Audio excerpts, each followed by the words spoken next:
আসসালামু আলাইকুম রহমতুল্লাহ। আমরা হুদাইবিয়া নামক জায়গায় চলে আসছি, আপনারা দেখতে পাচ্ছেন। আল্লাহ রাসূল সাল্লাল্লাহু আলাইহি সাল্লাম যখন মদিনা থেকে মক্কায় উমরা করার জন্য সাহাবীদেরকে নিয়ে আসছিলেন, প্রতিমধ্যে কাফেররা তাকে বাধা দিয়েছিল এবং এখানে তিনি অবস্থান করেছিলেন। এবং একটা পর্যায়ে যখন তাদের সাথে একটা চুক্তি হয়, আমরা ইতিহাস এটাকে জানি হুদাইবিয়ার নামক সন্ধি। এই হুদাইবিয়া সন্ধি এই জায়গাটাতে হয়েছিল, আপনারা দেখতে পাচ্ছেন।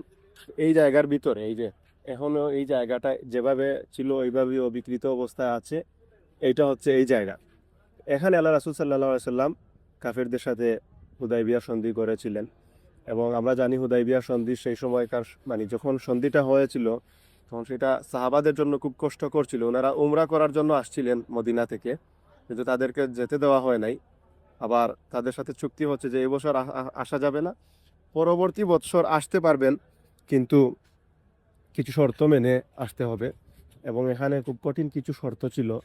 কাফেররা শর্ত দিয়েছিল যে মক্কা থেকে যদি কোনো মুসলমান মদিনায় হিজরত করতে আসে, তাইলে রাসূল সাল্লাল্লাহু আলাইহি ওয়াসাল্লাম বাধ্য থাকবেন, তিনি তাকে মক্কায় ফেরত দিয়ে দিবেন।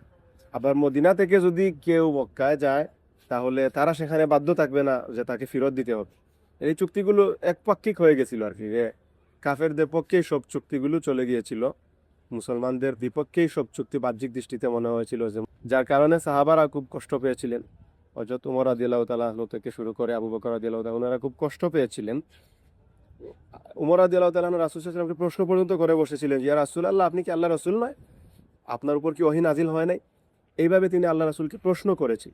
কারণ হচ্ছে যখন এই সন্ধিতে চুক্তি হচ্ছিল, যখন আল্লাহ রাসূল চুক্তিতে লেখা হয়েছিল যে কাফেরদের সাথে মুহাম্মদুর রাসূলুল্লাহ সাল্লাল্লাহু আলাইহি সাল্লামের সাথে এই চুক্তিটা সম্পাদিত হচ্ছে।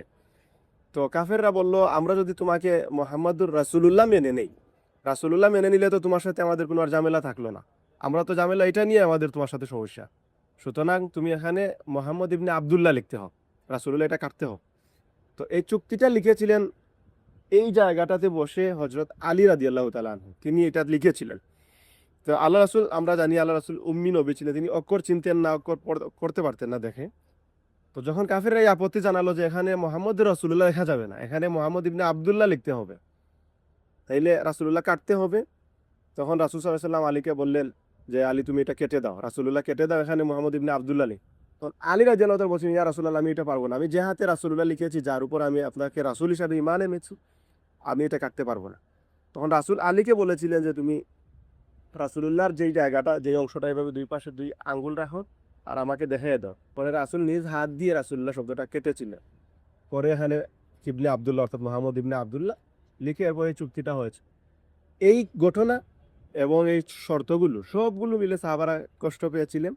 যার কারণে সাহাবারা যে এখানে আল্লাহ রাসূল সবাইকে বলেছিলেন যে এখানে আপনারা সবাই হালাল হয়ে যান, যেহেতু ইহরাম ছিল সবার পরনে। এখানে সবাই চুল মুন্ডন, মাথা মুন্ডন করে ফেলতে হবে, রাসূল নির্দেশ দিলেন সাহাবাদেরকে এদিকে নিয়ে যাই। তো যখন আল্লাহ রাসূল সবাইকে নির্দেশ দিলেন যে মাথা মুন্ডন করে নাও, কিন্তু কেউ নিচ্ছে না, মাথা মুন্ডন করছে না, তখন আল্লাহ রাসূল সাল্লাল্লাহু আলাইহি ওয়াসাল্লাম তার স্ত্রীকে প্রশ্ন করেছিলেন পরামর্শ চাওয়ার জন্য যে কি করা যায়, এই যে ভিতরের অংশ, যে কি করা যায়। এবার রাসূল সাল্লাল্লাহু আলাইহি ওয়াসাল্লামকে তার স্ত্রী পরামর্শ দিয়েছিলেন যে ইয়া রাসূলুল্লাহ, আপনি আপনার কাজ করেন, অর্থাৎ আপনি আপনার মাথাটা মুন্ডন করে নেন, দেখবেন আপনার দেখা দেখি আপনার সাহাবারা সবাই করবে।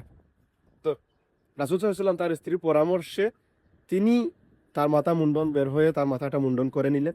তার দেখা দেখি সকল সাহাবারা দুঃখ কষ্ট নিয়ে সবাই বের হয়ে যার যার মাথা মুন্ডন করে নিলেন, এখানে হালাল হয়ে গেলেন, ইহরাম খুলে নিলেন। দর্শক মণ্ডলী, আমরা আপনাদেরকে দেখাচ্ছি এই জায়গাটা, এটা খুবই আবেগের একটা জায়গা। যে এই যে এদিক থেকে দেখেন আপনারা, এদিক থেকে আরো পরিষ্কার দেখা যাচ্ছে ভিতরে জায়গাটা। তো এই জায়গায় যে চুক্তিটা হয়েছিল, যখন চুক্তি হলো যে মদিনা মক্কা থেকে কেউ মদিনা আসলে রাসূল সাল্লাল্লাহু আলাইহি ওয়াসাল্লাম বাধ্য থাকবেন তাকে ফেরত দিতে। এই চুক্তির কারণে উপস্থিত সময়ে যে মক্কা থেকে ঠিক বন্দী ছিল, বন্দী অবস্থা থেকে যখন ছুটে তিনি মদিনার দিকে হিজরত করলেন, এখানে আসলেন, আসার ওই চুক্তি যখন সম্পাদিত হয়ে গেছে, লেখা হয়ে গেছে, ওই সময় আসার সাথে সাথে যখন সাহাবী অন্যান্য সাহাবারা তাকে ওয়েলকাম জানাবেন, তখন কাফেররা আপত্তি জানালো যে এখন চুক্তি হয়ে গেছে, মক্কা থেকে কেউ আসলে আপনি নিতে পারবেন না, আমাদেরকে ফেরত দিতে বাধ্য থাকবেন, সুতরাং তাকে ফেরত দেন। এইটার কারণে রাসূল সাল্লাল্লাহু আলাইহি ওয়াসাল্লাম তাকে ফেরত দিন, খুব কষ্ট করে আসছিলেন, জুলুম নির্যাতনের শিকার, আহত অবস্থায় আসছেন। এমত অবস্থায় তাকে রিসিভ না করে রাসূল সাল্লাল্লাহু আলাইহি ওয়াসাল্লাম শুধুমাত্র চুক্তিকে রক্ষার জন্য, যেহেতু তিনি চুক্তি করে ফেলেছেন, এটা রক্ষার জন্য তিনি তাদের সাথে কাছে ফেরত দিতে বাধ্য হলেন। এই সামগ্রিক পরিস্থিতির কারণে সাহাবারা কষ্ট পেয়েছিলেন এবং বাহ্যিক দৃষ্টিতে মনে হচ্ছিল যে মুসলমানরা পরাজিত হয়ে গেছে। কিন্তু এই ঘটনার পরে এই হুদাইবিয়ার সন্ধির সাথে সাথে আল্লাহ রাব্বুল আলামিন আয়াত নাজিল করলেন, আউযু বিল্লাহি মিনাশ শাইতানির রাজিম, ইন্না ফাতাহনা লাকা ফাতহাম মুবিনা। অর্থাৎ নিশ্চয়ই আল্লাহ আপনাকে একটা বিজয় দিবেন, প্রকাশ্য বিজয়। অর্থাৎ এই চুক্তিকে আল্লাহ রাব্বুল আলামিন কোরআনে বিজয় হিসাবে উল্লেখ করেছে। ফলশ্রুতিতে আমরা দেখতে পাই ইতিহাসের মানে সময়ের পরিবর্তনে পরবর্তীতে এই চুক্তির কারণেই কিন্তু মুসলমানরা একটা সুযোগ পেয়েছিল, যুদ্ধবিরতি হয়ে গিয়েছিল, মুসলমানরা সুযোগ পেয়েছিলেন নির্বিঘ্নে দাওয়াতি কাজ করার, বিভিন্ন অঞ্চলে দাওয়াতি কার্যক্রম পরিচালনা করার, যার কারণে মুসলমানদের বিশাল একটা দাওয়াতি কাজ হয়ে গেল এবং একটা পর্যায়ে এইটার কারণেই মুসলমানরা মক্কা বিজয় করলে। এটা হচ্ছে মুসলমানদের একটা ঐতিহাসিক ঘটনা এবং এই ঘটনাটা ঘটেছিল এই হুদাইবিয়া নামক এই জায়গায়। এখানে আপনারা দেখতে পাচ্ছেন খুবই সুন্দর, আমাদের একটা আবেগের জায়গা এই জায়গাটা।